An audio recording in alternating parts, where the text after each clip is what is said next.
Bizi ziyaret edelim. Allah razı olsun. Sağ olun. Teşekkürler. Bir sorun sıkıntı yok inşallah. Şu anda yok çok şükür. Her şey pahalı gidiyor. Allah sonunu hayır etsin. İnşallah. Rabbim bu günlerimizi aratmasın. İnşallah. Aynen inşallah. Vallahi her şey çok pahalı. Her gün herkes bir şeye zam veriyor. Her gün. Her şey değişiyor. İnşallah daha bundan da kötüye gitmez. İnşallah.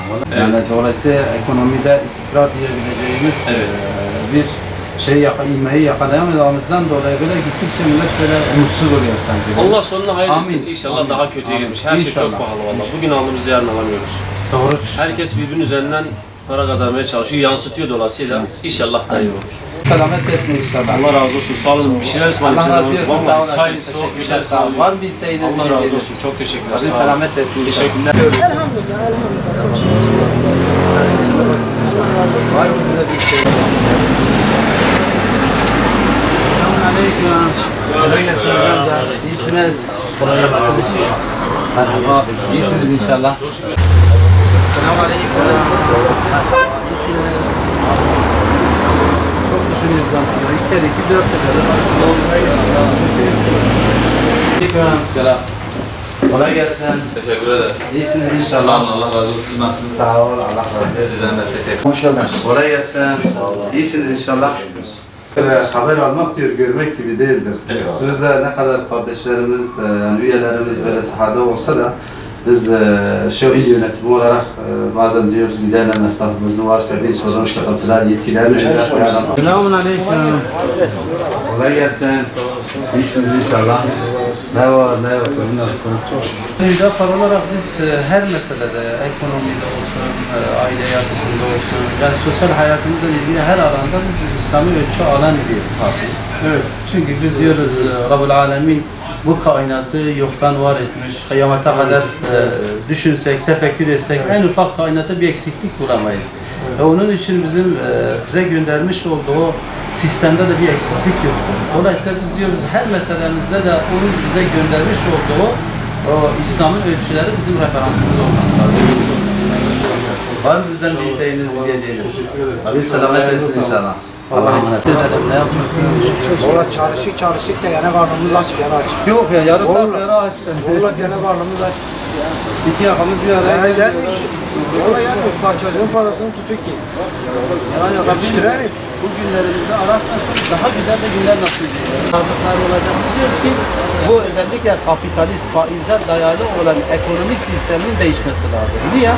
Çünkü biz akşama kadar çalışıyoruz sizin gibi. Karnımızı doyuramıyoruz. Öte taraftan adam 5 kuruş vergi ödemeden nasıl buluyorsunuz böyle? Valla Eksileriniz hep yanınızda. Kötünüz yanınızda. İnşallah bu sefer oyunuz da inşallah. O zaman da öyle. Gene öyle. doğrudur. Gene istenildiğin ne varsa. Valla bizim sizden isteğimiz şudur. Biz diyoruz Hüdapar olarak kardeşlerimiz bizi yalnız bırakmasınlar bir inşallah. Bizi takip etsinler. Doğrularımıza destek verirsinler. Eğer varsa hatalarımız, yanlışlarımız bizi ikaz etsinler. Ve özellikle bizi desteklesinler ki. Dolayısıyla toplumu şekillendiren de siyasettir. Doğru. Siyasiler doğru şeyler yaparsa toplum rahat eder. Biz inanıyoruz. Aynen öyle. Sizle doğru yolda. İnşallah Allah'ın izniyle Rabbim bize yanlış yaptırmasın. Amin. Bize istikamet etsin. Bizim duamız da odur. Ayağınıza sağlık. Rabbim selamet Teşekkür etsin ederiz. usta. Allah Sağ işinizi olasın. gücünüzü Allah rast razı getirsin. İyisiniz inşallah. Kolay gelsin. Hoş geldiniz. Bir şey söyle. Allah razı olsun. Teşekkür ettim. Sizden de. Sağ olasın. Rabbim Sağ yar ve olasın. yardımcısı Allah olsun. razı olsun. Bizde Kürt kim, Türk kim dediğimiz zaman benim halamın gelini Kürt, ötekisi Türk, ötekisi bilmem ne, amcamın damadı Kürt. İşte ya bizim böyle bir derdimiz yok. Biz sadece kızımızı verirken işte veya bir kız ararken tek şey sorarız. Yani din imanı var mı, namaz kılar mı, eder mi, eyler mi? Yani bizim elhamdülillah 1000 yıldan beri hiçbir sıkıntımız olmamış. Eğer bu nifak tohumların da maalesef çok fazla var. Bu bizim elimizde değil. Yani 500 yıllık, 300 yıllık nifak tohumları. İnşallah Rabbim onlara fırsat vermez. Amin. Halbuki bizim bir derdimiz var. Bizim bir davamız var. Biz Kesinlikle. bir dava partisiyiz. Kesinlikle. Yani 124 bin peygamberin bize miras olarak bıraktığı bir davamız var. Evet. Biz bu bizim parti davası değildir.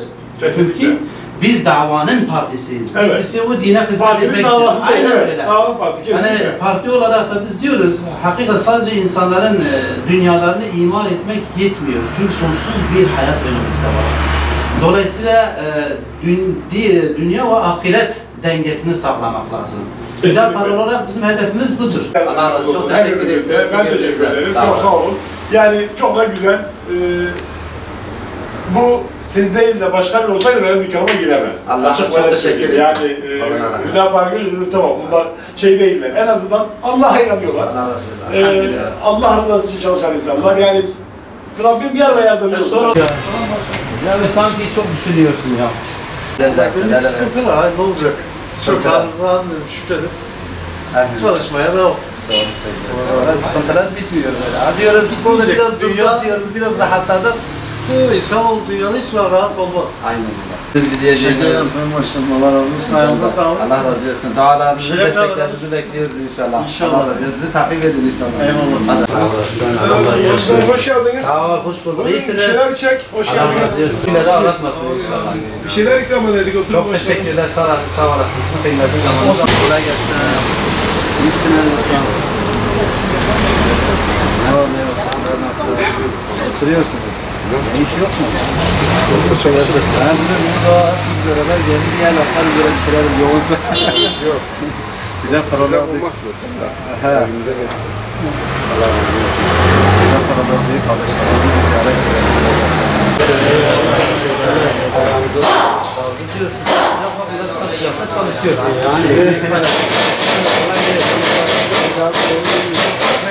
Bize oynadığımız değil. Yani bu erken çıkmanın biz zaten hiç sahadan ayrılmadık. Çünkü bizim genel başkan bu partinin kuruluş aşamasında halka verdiği bir söz vardı. Diyoruz ki biz diğer partiler gibi sadece seçime endeksli bir parti olmayacağız.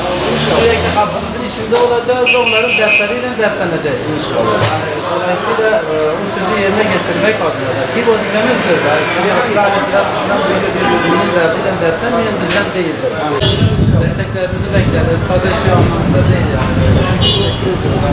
Allah razı olsun. Hayırlı günler. Selamun Aleyküm. Kolay gelsin. Hoş geldiniz. Sağ olasın. İyisiniz inşallah. Sağ ol. Allah razı olsun. Kolay gelsin. Ne var da yok durumlar nasıl?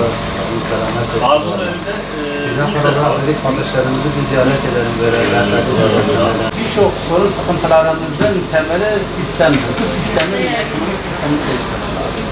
Yani bir mesela şu anda akşama kadar birimiz çalışıyor, birileri yiyor. Faiz vasıtasıyla. Adam ne devlete bir kuruş veriyor. Ne bir işçi çalıştırıyor, ne ürettiği bir ürün var, ne yapıyor, dünyanın parasını ne yapıyor, bankalar vasıtasıyla hortuyor. Diyoruz ki bu sistemin, yani faizle dayalı sistemin kökten değişmesi lazım. Yoksa sürekli bu memleketin %50 gelirine %20'lik kesim faiz vasıtasıyla sömürecek, büyük faiz vasıtasıyla yiyecek, biz de onlara bu çalışacağız. İnşallah. Ben olan ne yapıyorum? Çalışmalar. Tabii hayırlı çalışmalar nasıl olsun inşallah günlerimize araştırsın. Bir de burada dedik kardeşlerimizi ziyaret edelim. Hoş geldiniz. Bazı dertleriyle dertlenelim. Gerçi biraz genelde biraz dertli bu son Ya işte ne zamlardan dolayı. yapacağım? Ülkedeki her türlü şey yarın esnafa etkiliyor. Etkiliyor ister istemez böyle. Bunun için Rabbim bu günlerimizi aratmasın. Daha hayırlı günler nasıl olsun. Biz Hüdapar olarak biliyoruz çare şudur. Bu sistemin, özellikle kapitalist ekonomi sisteminin değişmesi lazım. Faize dayalı sistemin değişmesi lazım. Neyse dertten çok. Değil mi? Dertler deniz dalgası gibi. Bir tanesi gidiyor, biz diyoruz biraz rahatladık. Bu sefer daha büyük bir dalga geliyor.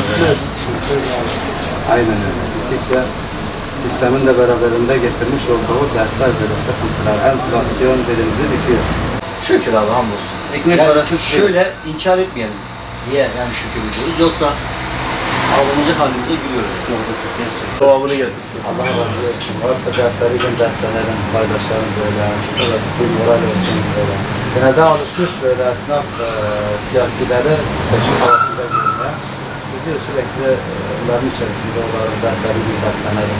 Varsa bir soru Böyle gittikçe hayat şartları zorlaşmış ve zorlaşıyor. Çok zor. Çok zor. Hele fazla yemek de yiyorsunuz, zamanınızı almayalım. Aslında bu şu anda ekonominin bu ülke gündeminden çıkması lazım. Niye?